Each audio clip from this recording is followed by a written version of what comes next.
Alagoas tem a maior taxa de analfabetismo nacional de pessoas com idade acima dos 15 anos. Essa péssima notícia foi divulgada esta semana pela Fundação Abrinq. Vamos falar sobre esse assunto agora com a presidente do Sindicato dos Trabalhadores da Educação de Alagoas, Consuelo Correia. Boa tarde, Consuelo. Seja bem-vinda. Consuelo, uma péssima notícia, mas também uma novidade, né? Já é histórico, cultural para Alagoas, que tem um índice elevado de analfabetismo. Sim. Boa tarde, Sabrina. Boa tarde, os telespectadores do Jornal do Dia. Para nós, isso não é novidade, como você bem colocou, o histórico que Alagoas tem de analfabetos não é surpresa, né? E pela não implementação de políticas públicas que realmente melhoram a educação do nosso Estado.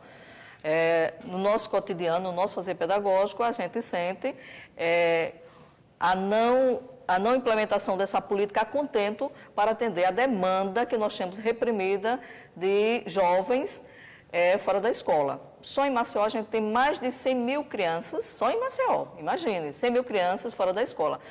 Então, isso é algo assustador num estado tão desigual que nós precisamos avançar para que nós tenhamos minimizado essa desigualdade tamanha que entendemos que tudo isso passa pela formação, pela educação. É claro que isso não é a única ferramenta da educação, mas é um dos elementos fundamentais para que qualquer país, qualquer nação, Estado se desenvolva, passa pela educação. E isso, quem deve ser o garantidor dessa política pública é o Estado. E essa não é uma realidade só de Alagoas, é do Nordeste. O Nordeste vem aí em primeiro lugar com 16%, depois vem o Norte. Né? Essas duas regiões são as mais esquecidas pelo governo. Isso. Nós estamos em primeiro lugar no analfabetismo acima de 15 anos e vem em terceiro entre 5 e 14 anos. Então, e essa pesquisa ela foi um estudo da Fundação Abrinq, baseada em dados do PNAD, foi isso? Em dados do PNAD. Né? Então, nós temos assim, e o pior de tudo isso é que nós não visualizamos algo que possa melhorar, tendo em vista a aprovação da PEC 95, do ajuste fiscal, por 20 anos. Ou seja, o corte no orçamento para a educação, né, o orçamento que nós tínhamos conseguido com 75% do PIB, 75% dos royalties do petróleo para a educação, aumentar que os recursos do PIB, 10% do PIB, fosse garantido para a educação, para que pudéssemos implementar as políticas públicas do Plano Nacional da Educação e, claro, melhorando o Plano Nacional da Educação, nós conseguiríamos também melhorar o Plano Estadual da Educação, o Plano Municipal da Educação, e isso nós daríamos uma alavancada na educação do nosso Estado. Mas, com corte desse orçamento, só traz mais fragilidade, principalmente nas redes municipais, elas ficam mais frágeis para garantir essa melhor qualidade e melhorar esse déficit que nós temos, esse débito histórico que nós temos com a educação dos nossos jovens e das nossas crianças. Lembrando que esses números são referentes a 2015, o IBGE também tem números relacionados ao Nordeste, 20% do analfabetismo, um número muito grande, acima da taxa nacional, inclusive. Acima da taxa nacional, pois é. É algo assim assustador, né? Um diagnóstico também que leva com que os nossos jovens, acima de 15 anos, a necessidade de trabalhar, eles acabam abandonando a escola e, com isso, impedem o curso da sua formação.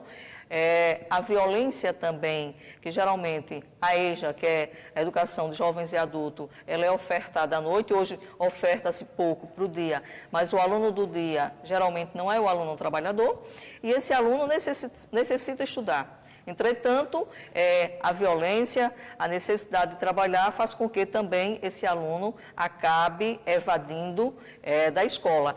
E nessa necessidade, num estado desigual, onde a família precisa da complementação da renda desses jovens, né, faz com que aumente cada vez mais esse índice de analfabetos, inclusive analfabetos funcionais, que são aqueles que começam a ler, a escrever, a contar, mas acabam abandonando a escola. Certo. A senhora fala em falta de políticas públicas, a gente sabe que isso, né, é fato, está bem na nossa cara que faltam as políticas públicas, mas o Estado, o governo federal não ter feito nenhum programa para minimizar esse problema, os políticos não têm esse interesse em reduzir esses números? Olha, programas são até apresentados, já foram apresentados, porém de formas pontuais, porque não podem ser políticas de governo, tem que ser política de Estado, para que elas tenham sequência, né, e que a gente possa erradicar esses índices. Então, políticas pontuais, elas não resolvem. E, como eu coloquei anteriormente, com essa política de contingenciamento dos recursos para a educação, nós perdemos 4 bilhões, não é qualquer coisa no orçamento de 2017 para a educação. Né? Então, quando nos discursos acalorados, que o caminho para a saída, para melhorar esses índices em educação, tanto na economia, socialmente, culturalmente, melhorar todos esses indicadores passam para a educação, é só no discurso. Porque na prática, políticas efetivas, recursos faltam sim, na fala dos gestores para implementar essas políticas. Faltam escolas e professores em Alagoas? Faltam escolas para trabalhar a formação, porque nós temos assim, os professores passam pela universidade, porém eles não têm uma formação continuada para que também possam melhorar o seu fazer pedagógico lá no espaço escolar. Quando eles avançam na sua formação, é por conta própria, usando dos seus salários, que já são parcos, né, para garantir uma melhor aula, um melhor aprendizado lá no espaço escolar, porque o Estado em si, ele não garante, eu digo o Estado de um modo geral, ele não garante essa formação para o profissional, para que seja mais qualificado, né, e dê uma boa aula. Para a gente encerrar rapidinho, o Brasil ele tinha subido uma meta junto com a ONU, né, de reduzir esses índices em 2015. Pelo visto, essas metas não estão sendo cumpridas. Pois é. Para nós é triste, né? E é vergonhoso mais ainda para Alagoas quando a gente tem uma pecha dos piores indicadores educacionais, que sempre a gente aparece como campeão, não é? Seja no PISA, no índice de analfabetos, isso é terrível, infelizmente, e com o cenário obscuro que está posto para nós, fica bem mais difícil da gente sonhar com um Estado melhor, com um Estado que avança a educação, onde a gente tem uma diminuição de mais de 4 bilhões de recursos para investimento em educação.